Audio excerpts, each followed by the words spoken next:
What's up guys, welcome back to my YouTube channel. Davy Jr. here. So in today's video I want to be introducing you to an amazing guest, an inspiration to many. So I hope you enjoy the video till to the end. Ensure you give it a like, subscribe to the channel because that's the best way to support Davy. And let us get to know in the comment section below what you think about this video. So without much further ado, what's up sir, welcome to my channel. I'm grateful for being here. Mm-hmm. I'm very grateful. Mm-hmm. Welcome to Midori. Thank you. Midori country long. Kindly introduce yourself to our viewers. I wear many hats. My name is Dan Kwiri. Mm-hmm. Many call me Word Baba. Mm-hmm. I wear many hats. Mm-hmm. I'm a writer. Wow. You see my journals on Facebook. Sure. Then page Dan Kwiri. Mm-hmm. I'm a farmer. Wow. I'm an artist. I can paint you the way you are. Mm-hmm. Design. Mm-hmm. I'm a businessman. Wow. I do a lot of social work Mm-hmm. across the region. Mm-hmm. So I do many things. I'm a great reader also. Mm-hmm. So I do many things, and I'm actually a runner. It's only that I have dislocated my leg. Mm-hmm. Unfortunately, I usually do 5 kilometers every day at 5 a.m. Mm-hmm. The last 3 months, I've been incapacitated. I can't run. Sorry. So, but anyway, that's me. That's that. Mm-hmm. It's a privilege to Yeah. have you here. Okay. And for me, I feel so honored. Yeah. Even being here, it's a huge inspiration. Okay. You can show like where we are coming from. These are premises here. Yeah. And for me, as I look, I feel so inspired, like it can be done. Everything is possible, Wow. but it's slowly. Slowly. You know, most problem with the youth, you think that things are built overnight. Mm-hmm. But there's a law which I practice in life. There's some certain laws I do. One of them is the law of compounding. Mm-hmm. I don't know if you know what the law of compounding means. Wow. There was a guy called Albert Einstein. Have you ever heard of him? Yeah, scientist. He's a scientist, and he said one of the things that he has failed to understand. Mm-hmm. He's shocked, but the law of compounding Mm-hmm. is something that is very difficult to understand. If you take money or anything, Mm-hmm. and every day you add to it, Mm-hmm. little by little, there's a point of, I call it the inflection point, whereby suddenly after 10 years it starts, even money that is added, when you add back interest, Mm-hmm. there's one thing that you always need to do in this world. Mm-hmm. Anything you do, you'll always get the dividends. Let me call them children, Mm-hmm. but you never eat your children. You know that? Wow. Yeah? You can eat a little of it, but you don't eat your children. You take your children and put it back into the business. Mm-hmm. So when I started this business, Mm-hmm. I started over 12 years ago. I told you that I started with a capital of 4 million. Sure. I live a Spartan life, Mm-hmm. simplicity. Simplicity. I live simply, a simple life, Mm-hmm. I'm not into big cars or big things. I like being me. Yeah? Mhm. I'm a word baba. You get my point. I don't care too much for Mm-hmm. freely things. Yeah? Sure. So as soon as whatever I get that day, Mm-hmm. I will take 50-60% and put it back in. Mm-hmm. So through the law of compounding over 12 years, Mm-hmm. little by little, it grows into something big. Mm-hmm. That's how I basically live. Wow. Yeah, it's a concept Mm-hmm. called Kaizen. Continuous improvement. Kaizen is a Japanese concept, so that's what I've been applying to this business. Mm-hmm. So I worked a long time, as I told you, in the corporate world. I worked. People know me. Most people who know me from the aviation world, Mm-hmm. and I made a radical move to come back to a rural community. Mm-hmm. Because I felt that a lot of when I came to Migori 10 years ago, there was nothing much here. Mm-hmm. Around these premises, Mm-hmm. nothing existed in Banana. Wow. But because of my efforts with the community here and people, interaction with people, you've seen how the area has grown. Sure. Yeah? Because the borders came outside the hotel. Mm-hmm. They picked people from here. The shopkeepers came around. People buy toothpaste, toothbrushes. and whatever, whether it's cigarettes or whatever they buy, I don't know. Sure. But they buy the stuff from the shops. So slowly I've developed a community around the place. And so just here, I move around almost on my own basis. I've been trying to promote Migori through social media, Thin Beach, Mugabo Beach, the mines, the border. I'm always at the border. And I also work with the women's groups at the border. Sure. Yeah, I can tell you that. Yeah. I have, over the time, I've developed the Migori Country Lodge. Sure. Slowly but surely, and the brand, yes. I can testify you've really created a lot of employment, even right now where we are. So, where do you get the motivation to do that? Honestly, I've gone through a lot in life. I came to Migori about 10 years ago. And by and large, you see, I don't employ people from outside. I like employing the locals. Wow. And it's not been an easy journey. I went through a prostate problem. I've had almost 3 surgeries. And through eating and exercising and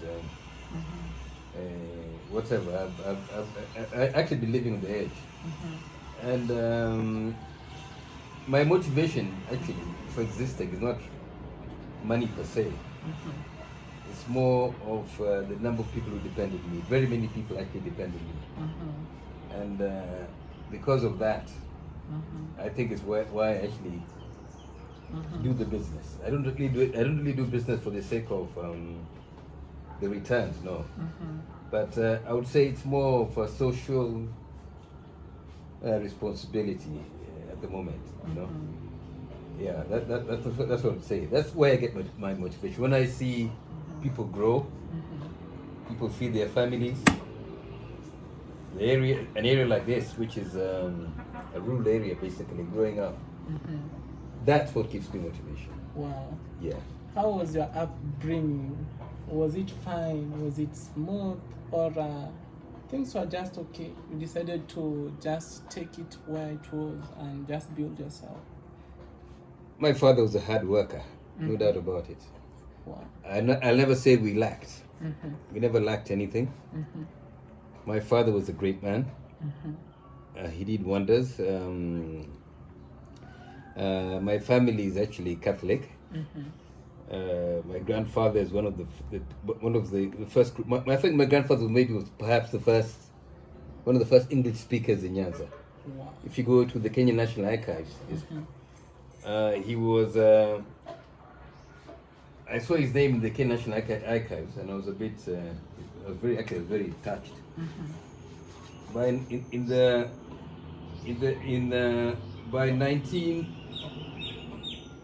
by 1910-12, he was really a translator from Luo to English.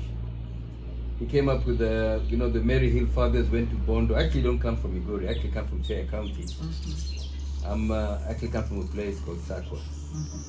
And my grandfather eschewed the modern ways. I'm not saying that they're better, don't get me wrong in any way, but we welcome the church people. And through that way, he was educated. We could speak English in the 1910. I'm talking about 1910. And my father went to Kakamega Seminary, but along the route, he made it to Royal Technical College. My uncle was the first PS of education. He went to Makerere but decided to become a Ugandan. Was the first PS of education in Uganda. My dad rose, joined the police after Royal Technical and became the deputy director of intelligence. A very bright man. Yeah, a brilliant man. So I would say that some people say there's a word you guys use nowadays. Yeah? I don't know which word it is. There's a word you guys use, the youth you guys use. Dynasty. Yeah. They talk about dynasty. I don't know what it means. They're loyal family. They talk about dynasty. I find it a bit. Yeah. We're having coffee here. Yeah. No, necessarily dynasty doesn't make sense. But anyway, I come from a breed with a serious work ethic. What do you call it? My sister is a renowned artist. She has a PhD in she works in the faculty of art. Wow. Art runs the family. My brother was the director Africa for Airtel, marketing. So we come from a families of people who work hard and achieve. Sure. Call it what you want, that is it. So basically, as I said, I've moved away. I've traveled the world. I ran the cargo operations for Kenyans in a long time, and I left corporate work in 2010. 2010, I did leave corporate work, and we took Kenya ways up in the map. You know, that you can see. Wow. We made Kenya ways what it was. We moved on, and right now my role has changed. It's trying to build Migori into lift it to a higher heights. Wow. Yeah. Coming from a family where education is so valued, as you are per se, do you believe it has really influenced you to the person you are today? I would say two things. Education is relative. Yeah. Most people think education is paper certificates. That's, to me, it's not worth the ink. I look at life. You know, I read a lot. I read a lot. Education to me is not it's not really books. It's not certificates per se, but it's reading. Yeah. What you read is who you are. If you read a lot, that's education. I remember it's a few years ago I met Ole Timama, and one thing that touched me in Ole Timama's house was the library. He'd never been to a formal school per se, but I have never met such an enlightened man because of reading. I spend a lot of money. I actually read a lot, and also, you said, I also like I listen to classical music. I read lots of stuff, right? In fact, living with me is hell. My room is actually a library. I think my greatest wealth is in what I read. Wow. Yes. Wow.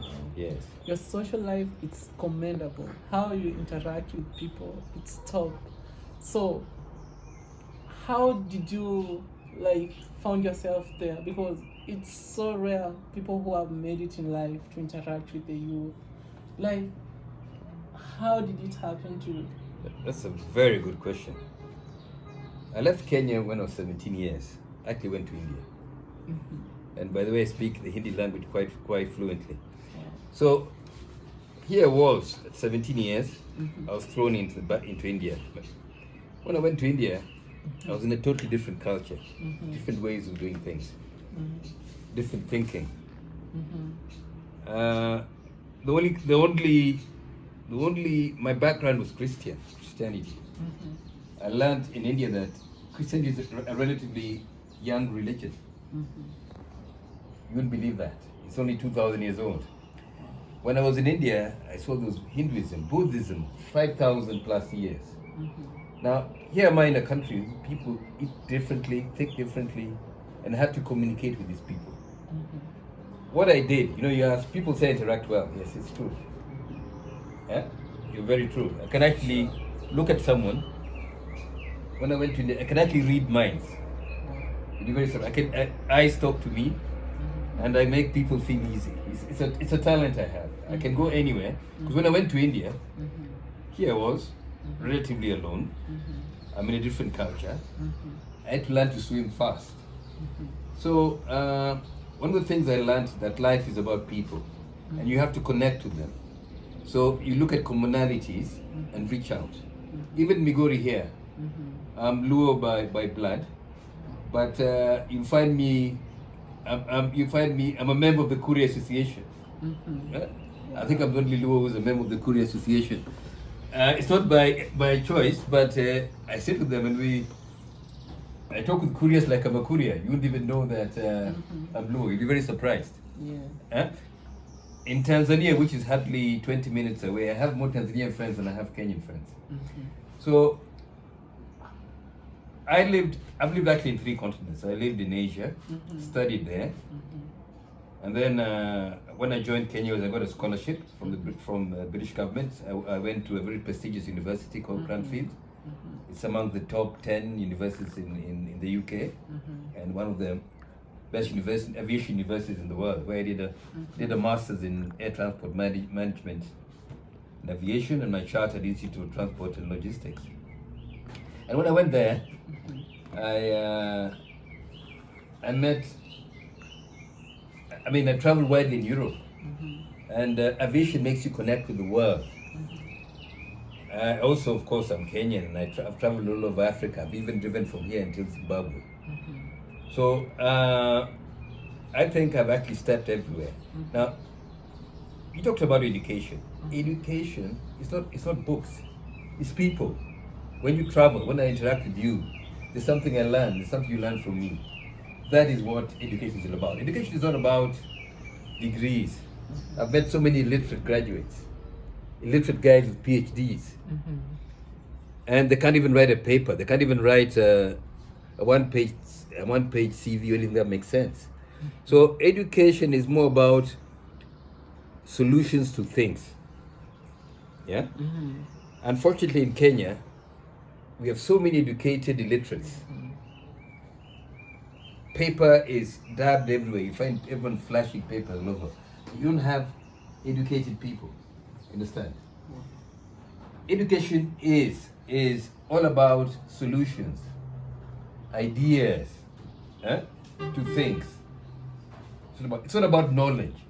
Knowledge that doesn't do jack for you is a total waste of time. It's about making a difference in people's lives. If you sit here, you see that it's about creating change and people like you. Understand?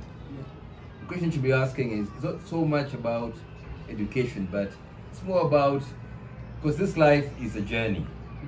Yeah? All of us here are novices. No one here knows anything, by the way. Every day you're learning something new. We're all trying. There's no one super special. In the story, and that's what I learned when I went to India. You find very, very humble people. I've met billionaires who wear shorts. It's not about the big car you drive. I remember, I'll give you a story. I'll take it back to my days in Kenya. There's one time I was a cargo capacity manager, and there's a guy who walked into the office. He was Asian. He had chappals. Chappals, you call them pati or slippers. I don't know which word. Yeah, we call them chappals in Hindi. And he said, I want to see the boss. And actually, my secretary stopped him and told me, Chief, this guy is a bit busy. I had an open door policy. And then when the guy walked in, this was, I think, the year, it must have been around 2008, 2007. And I want to tell you something interesting. So this guy said, I'm a vegetable farmer. I want to buy the space in this aircraft. If you can give me this space, I can pay you double what you get per kilo, and I'll pay for the year. I look at this chap. He was wearing slippers. His shirt looked almost like a mitumba. The second-hand clothes. Second-hand clothes. Exactly. And at that time, a pallet is like a container in an aircraft. We call it a pallet. Kenya was making 4,000 shillings on a pallet at most. This guy who had just walked in was willing to spend $7,500 per pallet. That's almost double what we are getting. And he said, that he's willing to, even if his cargo doesn't move, if he doesn't bring his vegetables, he'll pay for the space that was not utilized. So it means that it's a business that we're getting, whether he brings it or not. So that was very attractive to me. So just in a flash, I signed a deal of 1.5 billion shillings. Now look at this. Just as we go, you can see from the revenue. If you look at the annual reports, 207, 208, you see how cargo revenues just jumped, just because of one man. And here we are. Simplicity. The guy was simple. He had a vegetable farm, simple ideas, right? He was not show off. Very basic guy, right? With good business philosophy. And so what I'm trying to explain here, when opportunities knock at your door, opportunities come through simple things. You meet people for reasons you don't know. We have met. Sure. I've met you on my journey. At whatever date of the week what date it is today. It must be what, 20th? 20th, yes, 20th of September.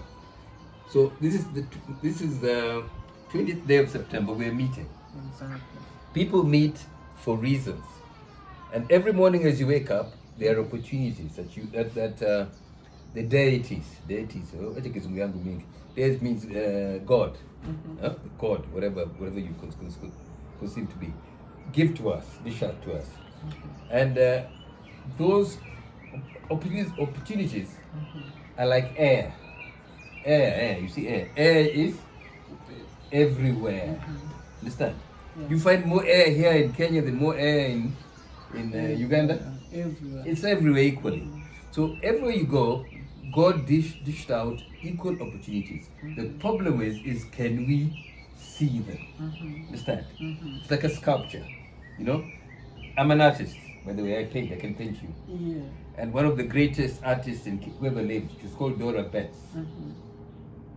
She used to take orphans. She happened to be a friend of my father. I remember she's a very wacky woman. I remember her. She had a society called Kenya Art Society. She taught me how to paint. And one of the things that she taught me is looking at things through different eyes. I want to ask you, if you're in a painting, a tree doesn't have to be green. It could be red. It depends how you see it. Exactly. You get the point. So it is about opportunities. I mean, your youth is simply taking the existing things, adding your own twist to it. Add your own twist to it. Yeah. Once you add a twist to it, you've created something new. For instance, you're cooking chicken. Chicken. So why don't you add some yogurt into the chicken? Mazualala, add a bit of dania, add a bit of ginger. You come up with a new recipe and you call it ginger chicken. So that's how opportunities work, and you brand it and then you sell it. So there's no rocket science here in anything. You and Migori Country Lodge, what's the theme behind this place? The theme behind it is nature. Who's the richest? Who's rich? God is the richest person in this, whatever you consider God to be. Sure. I'm not talking religion here, but everywhere is God's work. So here we have trees, and I put all God's trees here. And then since I have God's trees here, what does God do? What does God do? He brings the birds. By bringing the Birds, yes. He's brought all sorts of birds here to sing for me and to sing for my customers. Do I pay the birds to sing? No. I haven't paid them, but they sing for free. Exactly. And they do a pretty damn good job at it. Am I right? They sing better than you or me. You get the point? So the trees are here. What happens? Birds. Now, next thing that happens, this place is always cool because it's always wet. There's always dew in this place. You told me that. So these people are working because you work for nature. And what attracted you here? It's not what Baba who attracted you here. I'm sure you've seen the many trees, the mixture, indigenous trees here. That's what actually brought you in. And then there's something called Lady Karma. You know Lady Karma? I believe on that. Lady Karma it's an Asian philosophy, is that? I believe on that. Like, what goes around comes around. Yes. So if you plant trees, remember God says in the Bible that it's his job to feed the sparrows. Sure. So you see a lot of weaver birds. We call them in Luo Osogo. Osogo is a weaver bird. Right? Yeah. Who feeds them? It's God. He said it's his duty to feed them. And since that's his duty, he says it's not mine, it's his, right? Since I've provided the abode means homes for them here, God will feed me because I'm feeding his birds. So that's how karma works. Understand? Wow. Yeah, you are part of this chain that is actually feeding into each other. Sure. Now, the place is natural. I walked you through this place, right? I told you how I started, little capital I started with, and re-injecting it back into the business. Yeah, and the people, my workers who work for me are very have a freestyle and easy arrangement with them. I don't police people. You know what I give them the vision, my vision, the targets, the work they're supposed to achieve what they're supposed to do. They're mature. I make all the things, even the furniture you're sitting on. It's actually made in house, right? Yeah, even the table you hear sitting on, it's actually cost me 4,000 shillings to make the wood. You can see how beautiful it is. So I tend to use rustic things. I like being unique. I don't like anything. Not that I hate Chinese, but I prefer local first. I like Chinese, especially in terms of technology. That's how I do things. And in terms of marketing, I talk to people. People know me through Facebook. You saw the lady there who said she met me, right? So I interact with quite a lot of people. That's, I guess, I met you guys. Sure. I don't know. Maybe you can tell me how you met me, or you heard of the place. I don't know. That's how we met you, through interaction. Interactions. You know? Exactly. Yeah. Being in the corporate world for a long time, how has your life changed?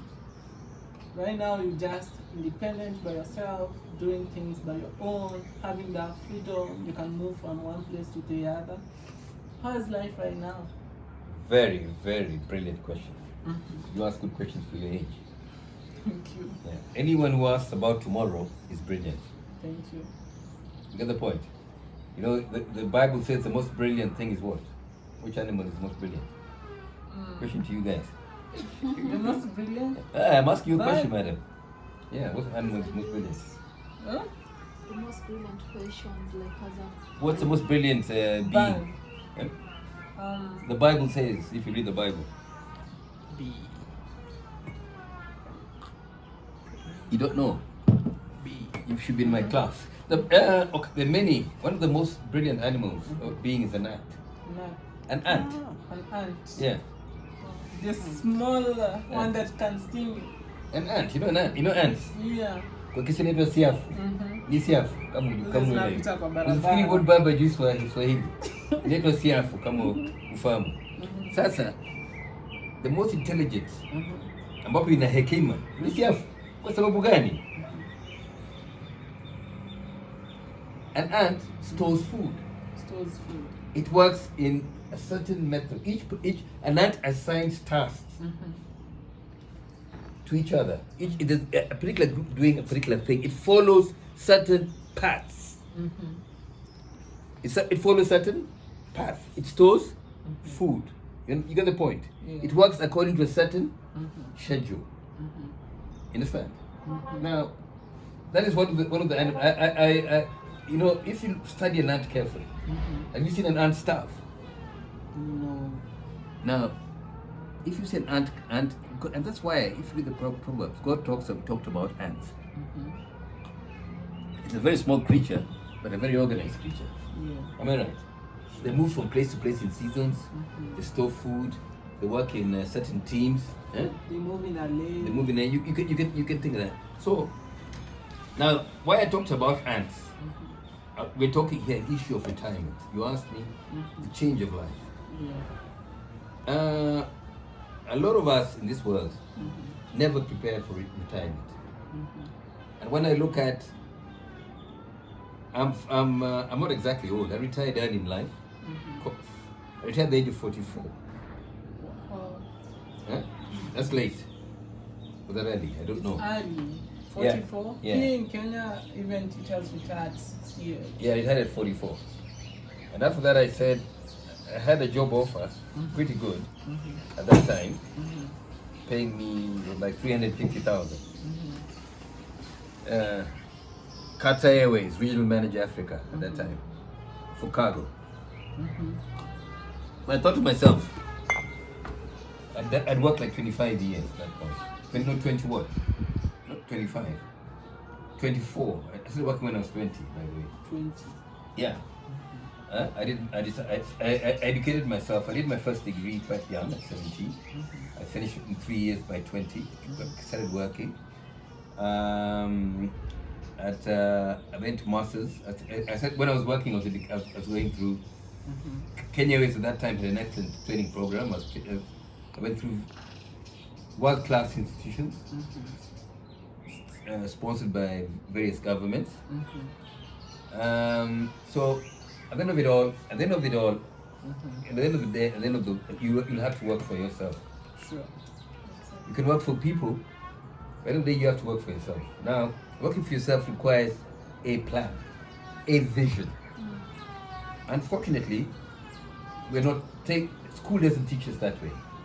And even our own employees don't teach that way.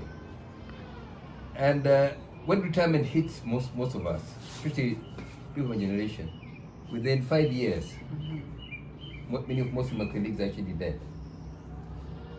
In fact, when you retire, you become like pariah. You know what pariah is? You know what pariah is? Miss Boke, you know what pariah is? Pariah? And we teach you English a little bit. You know, you're in a class here with Baba. Well, Baba, you don't have your Scott free. If you want to do an interview with me, you better learn as well. What is pariah? Yes, I don't really know the meaning of pariah. A pariah is this. Pariah becomes like when you're in a position of authority or in everyone wants to see you. But when you lose it, when you become a takataka, you know, kitu ambapo watu inatupa, ni wewe ni pariah. Unakaa kama mtu uko na ugonjwa. Remember certain PS said that his phone stopped ringing when you leave work. Mine did too. Wow.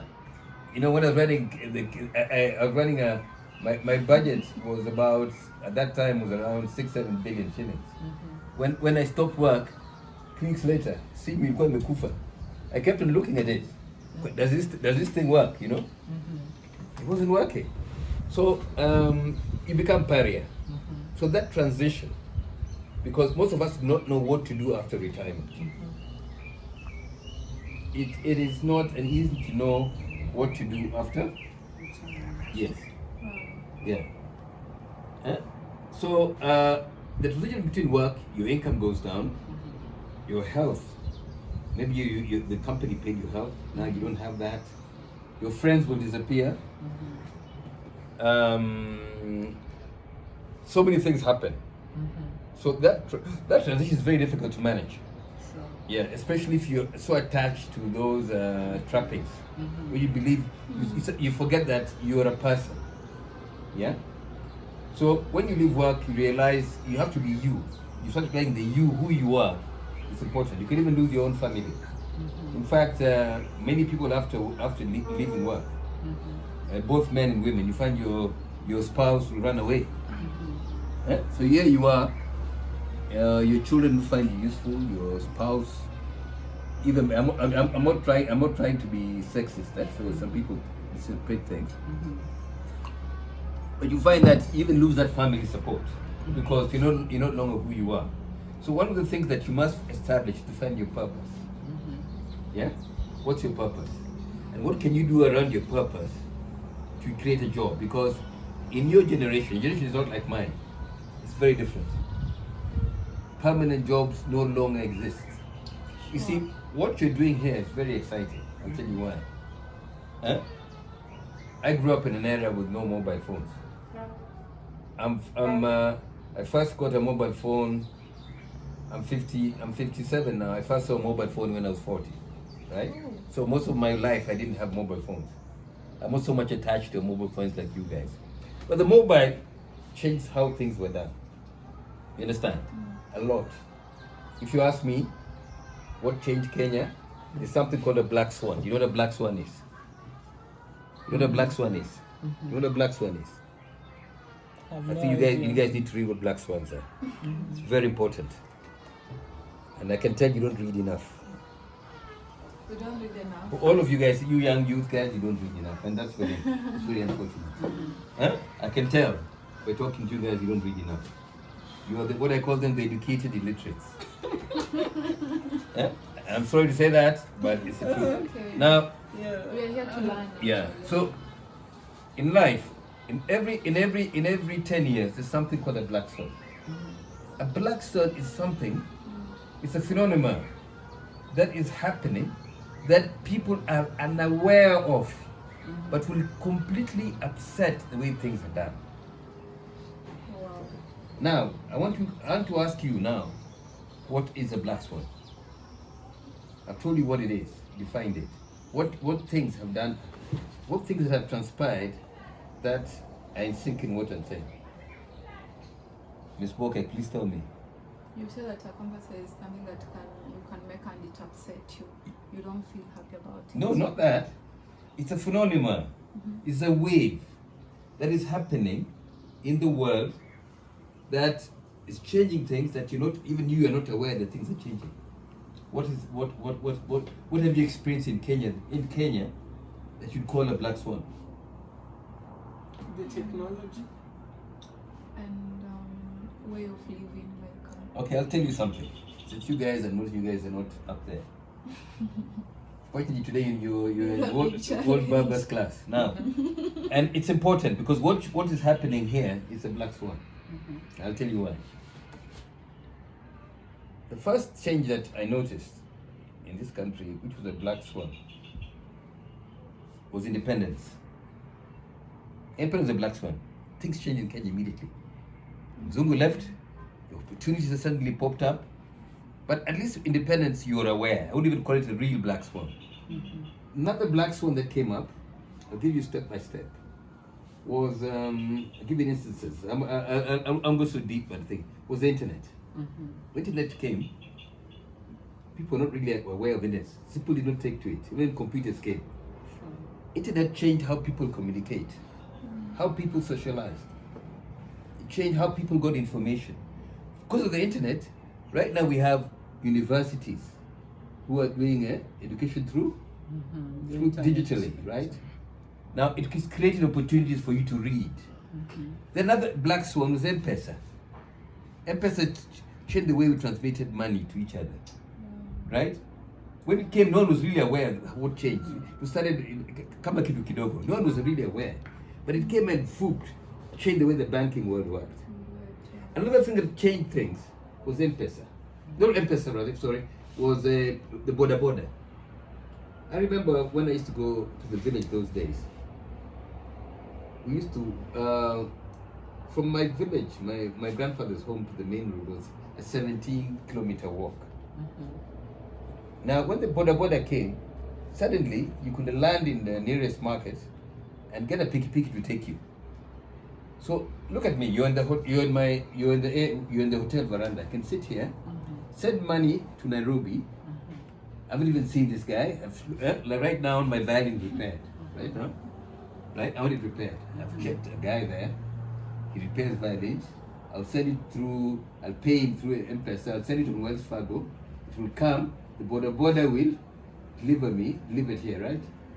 Have I left my seat? Now here you guys, you're filming this. It's on a video. Yeah. What are you guys doing?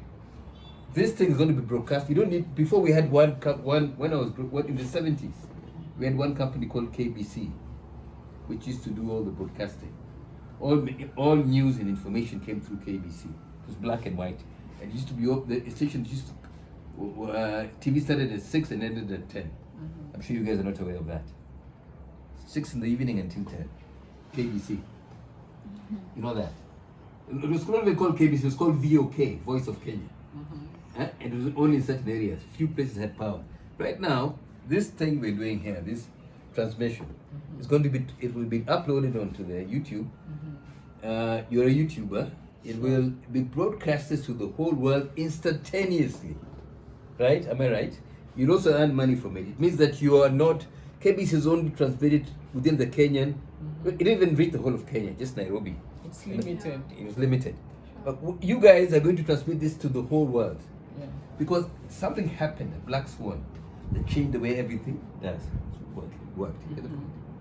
Now, the other ways you can create black swans, I think creating jobs in this country is because we don't know how to create jobs. I have so many ideas about them, I've never discussed them. But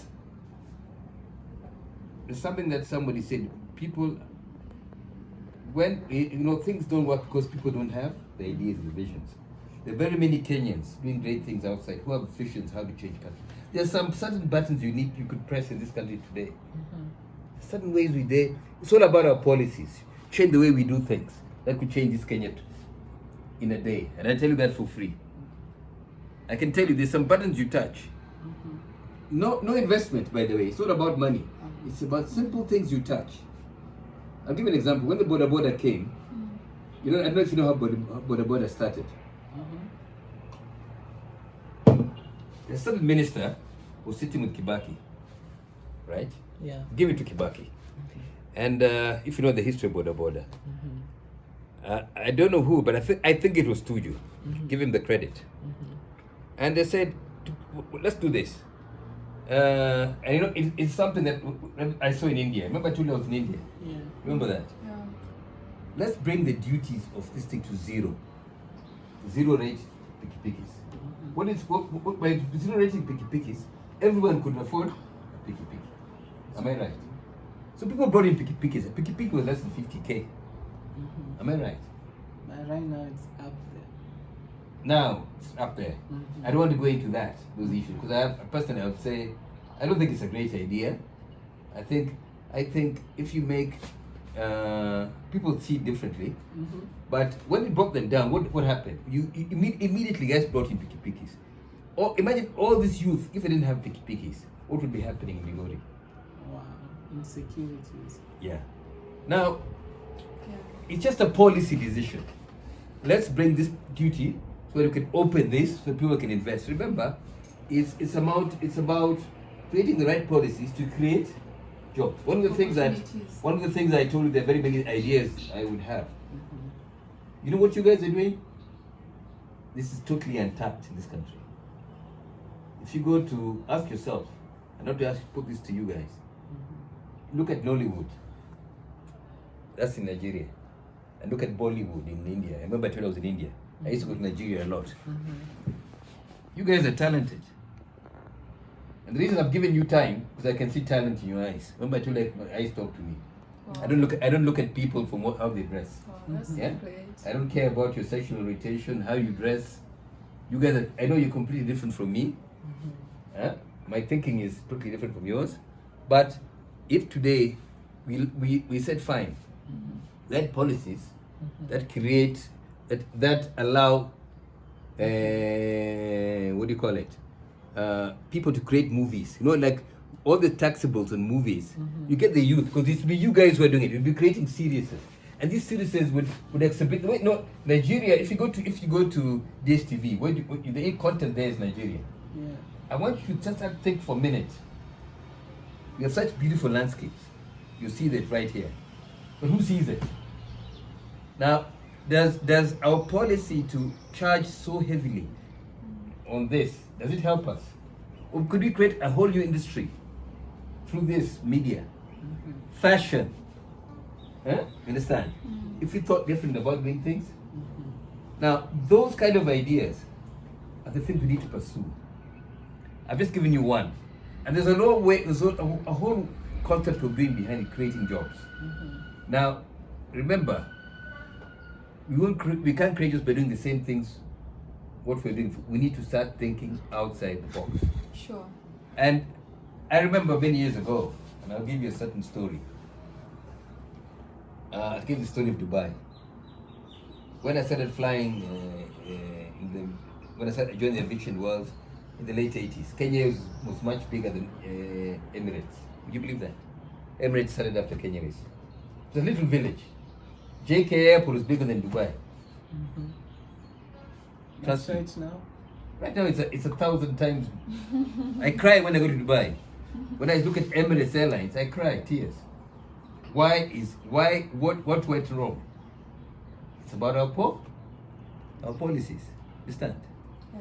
Now, if we can change our policies to be business friendly, get people there with new ideas. Yeah? Get people with new ideas of doing things. Charter a new path. It's the only way we can get jobs for you guys, because here we are, the biggest time bomb in this country is you guys, the youth. There's so much anger that you guys have towards my generation because we didn't do things right. I don't blame you guys, but we need to look at thinking outside the box, because being existing won't change much. We are trying it, but nothing seems to change. I'm not blaming anyone here. It's not about finger pointing. We're all Kenyans. We need things, better things. Exactly. The better things. Yeah. And there are ways we can do it. Trust me. Trust me, the ways we can change a lot of things that happen around here. Yes.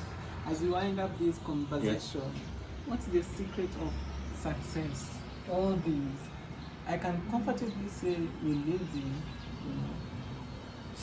in, I would say success is relative. I have made many mistakes. Walking disaster. If you ask what Baba, some will say that fellow. Yeah? Success is a lot of it's not a rosy picture. Even within the premises, there's so many things which don't happen right. It's relative, you know, like what is successful. I don't really.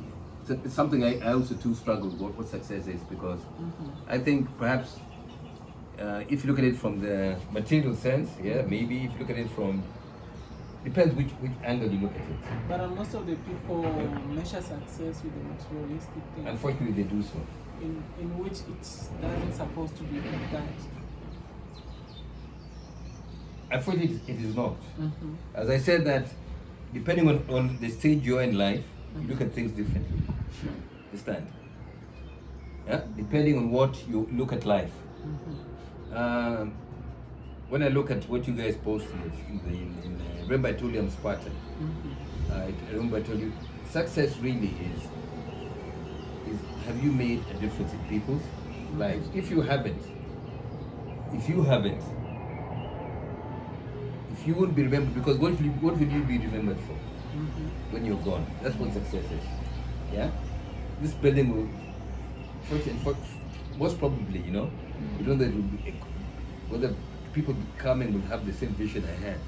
So, okay. And like I wanted to ask on top of the question that David Jr. was asking, like how long did it take you to achieve all this? Like, did you achieve it in your early 20s, in your early 30s? Like, how long did it take you to achieve all this, to be very comfortable as it is? The problem with success, or not successful, is people. You may look at it. What I look at, what you look at is different. So when you ask somebody, is this successful? I will tell you I'm not. You say you think I am. So it's a what? So it's a ping pong. No, this is a whole. I don't know what you see. Yeah. I don't get what you see. But how long? Yeah. How old are you now? I'm 25. I'm 32 years older than you. That's a big gap. So, as I said, life, there's one friend of mine called the late Joel Chemuitich. And Joel was a runner. He used to run for Kenya. He actually came from KU. I think it's my inspiration. Joel was an atheist. He never believed in God. He always told me, Dan, I believe in the work of my hands. He always told me that. He told me that he used to run the hills of KO, Marakwet, and because of that, he got a scholarship to Eton. Sorry, I think he went to Eton, then Starehe. He ran and ran and ran. He says it's my legs who took me to I think he went to university scholarship, and he ran. And he joined Kenya Airways eventually. And I remember he used to live in Komorok, and he used to run from Komorok to Embakasi every morning to work. You know, people go to work by car. Chem used to run to work. Believe that or not. And then he told me, Dan, the problem with you is that you take a hot shower every morning. I used to have a sweater every day, and I was always sick. He told me, Dan, tell you something, Dan. For you to be well, stop wearing sweaters and stop taking hot showers. Do you see any birds taking hot showers? No. And are you not an animal? Everything an animal has, you have. So one day, I used to suffer from asthma. I was in and out of hospital every day. I did something called cold turkey. Cold turkey is when you stop something suddenly. I started bathing with cold showers. Yeah? Every morning. I just stopped wearing sweaters. You know what? My body built a resistance. And then I started following Cham's philosophies. Because he was a runner. Yeah?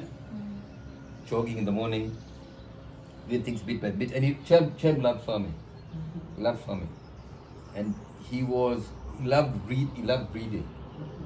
And he loved figures. He said everything in this world is about mathematics and things. Have mathematics and how you achieve, little by little. So I borrowed a lot from him. I really borrowed a lot from late Chem. Chem was one of the wonders behind Kenya Airways. If I was to say that. If you give people credit, what Kenya Airways is, he's dead. He died shortly after the 207 clashes. I couldn't attend his funeral. One of the things I really feel bad about because it was, remember 207? That mess. He died then. In our country. Yeah. He died then. I never attended his funeral. After that, I really feel for that. But you talked about success and what it is. Yeah. I think at the end of the day,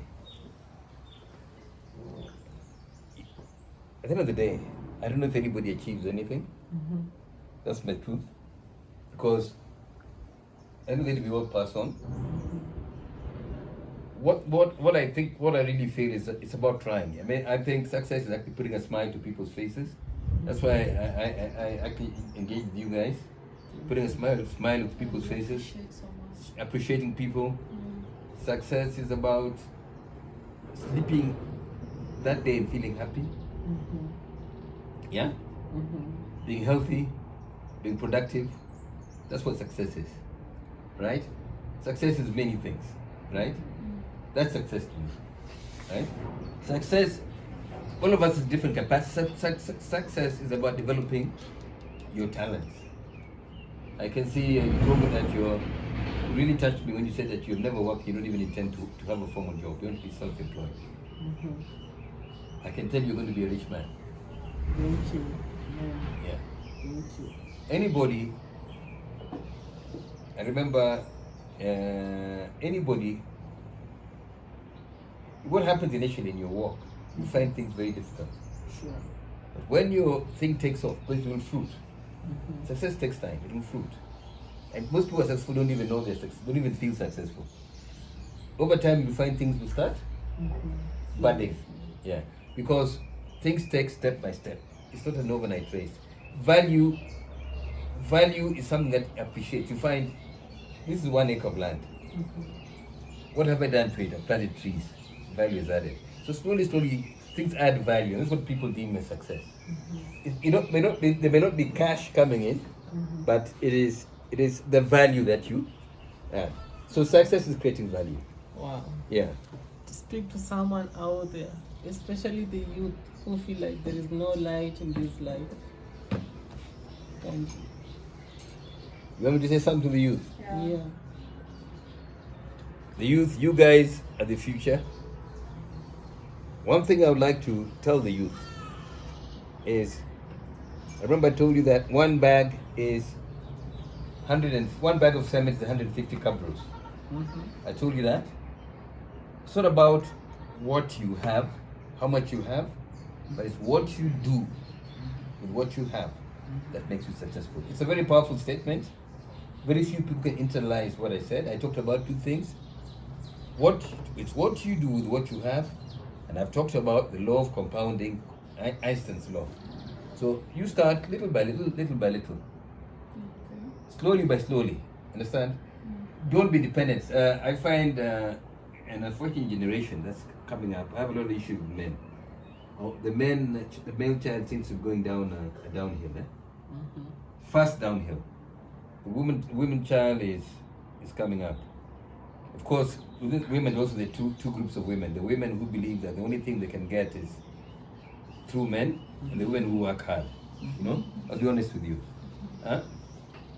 But if you go to university today, my sister's a lecturer in university, and she tells me that in the master's class, 67% of the class are women. Go to the medical school, it's the same thing.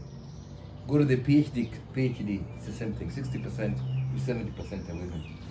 It tells you something that in the future, the boy child is in trouble. Now, it may not hit my generation is unique in the sense that we're hit by AIDS, right? No one suffered AIDS. I lost almost 3/4 of my friends, people that I can relate to. When I look at my Facebook page, most of the people who I relate to are younger than me, because between the age of anyone between 50 and 65 now, let's look at that age group. Most of my people that I know died from AIDS. So, and then of course it affected the way you guys were brought up, because most of you grew up without parents, with a single parent. But we talk about success now. It's for you guys, the boy child. The boy child needs to get their act together, right? Most of these girls of today are not going to have husbands. It's a gone thing. Sorry to say that. Huh?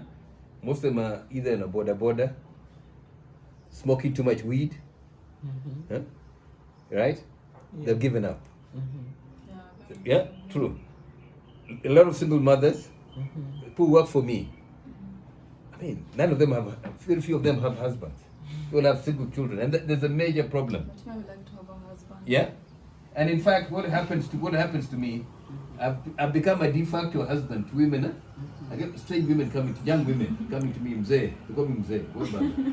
I have this problem, and it becomes a very dicey affair. I'm not talking about a romantic relationship. I'm talking about there are so many women now in this, and it's a big crisis. As I said, we're sitting on a time bomb, and all these women have children without. The male figure is not there anymore. There's no male role model for you guys. So one of the things, I don't know how you can spread this message, and because you have no role models, you don't see a few. The future. Yeah. I don't know how much. I don't know you and your domestic. I don't know if you've seen a father in your house. That's what you can answer yourself. Huh? You don't have to answer here because I don't want you to spew your domestic. Rhetorical question. Yeah. But the biggest problem in Kenya today is that there are no role. Yes. And because of that, you guys don't even see a future. Yeah. And coupled with that is the high death rate that's taking place. So there's a future, but for there to be a future, forget about jobs. There are no jobs in this country. Yeah. And it's getting more and more difficult to get a job. That one I appreciate. And you're growing up in a very difficult time, but you're also growing in a time where the opportunities, because technology is opening opportunities. Don't close your mind too much to Kenya. Look out too. I'm not saying those are solutions, because when we have a brain drain, it means those who are getting poorer. Some people say, oh, it's great to have diaspora. Fine. But I want you to imagine if those guys were here doing the things they're doing out there here. Would we grow bigger? I'll say yes. Huh? It's people look at things differently, right? Right? Imagine if all Americans were in Kenya, what would the country be? You know, I was talking to many people are going to work there, out there. It means we're actually also weakening ourselves. So it's a bit and both, you know. It's a short, to me, diaspora is a short-sighted policy. We have to create for you guys jobs here. I'm not dismissing guys working out and bringing capital and ideas, but at the end of the day, you have to build yourself here, my brother. Get the point? Let no one give you that idea that having you're training doctors to send them outside. Philippines did it. Has Philippines ever become rich? No, Philippines is the country. The countries are rich. You find where the people are actually building themselves in their own countries. They have guys out there building themselves. The money is here. That's how you become rich. You can't get rich from outside. It's a lie. It's a big lie. It's a big lie. What you're going to do, you're going to make others rich. Fine, you send some money back. But remember, 80% is staying in those countries. Imagine if we had all those, if we created those neurosurgeons in Kenyans who are up there came here, formed hospitals here, and we created cities, branded cities, like Nairobi is branded as a neuro, like we have the. If you go to Bangalore, you find in India, you find the tech villages. You find in fact it's the Indians that are coming back to create those villages, and you find now people all over the world, because now work is being outsourced digitally. But India is what's benefiting. The fastest growing economy right now is India in the world. Are you aware of that? Yeah. Why? India is growing because it's getting faster than China. People are willing to work and to help themselves. It's a matter of having the right policies. We have the talent. It's just about the policies that we can do. I'm not blaming anyone, right? As I said, it starts with our generation, which has faulted you guys. So we have to make things work for you. Sure. Yes. Thank you, sir, for your time. Okay. I appreciate it. Yeah. Thank you, and it's a privilege for me. Yeah. Thank you for your powerful words, and I hope someone out there feels inspired. And I say thank you a million times. Yeah, thank you. We really appreciate so much. Yeah, Kenya has the best coffee in the world, but it's not even branded. It's an opportunity lying there. Yeah? Like you really inspired us a lot. Like Exactly. Yeah. so wow, yeah. Yeah, my mindset is not the Wide way I came open, here. yeah. Are you sure? Yeah. Absolutely. Are you sure? I Yes. hope so. I don't know. I don't know. Thank you guys for Yeah. the love and support. We really appreciate you. Check Atlin out on YouTube right there. And also behind the camera was Channel Kush. Yeah, I don't know if they can see me. So I was the guy behind the camera. I'm Chalokush. Also, please go and check me out and support me as well. Yeah. Thank Okay. you. We'll see you in our next one.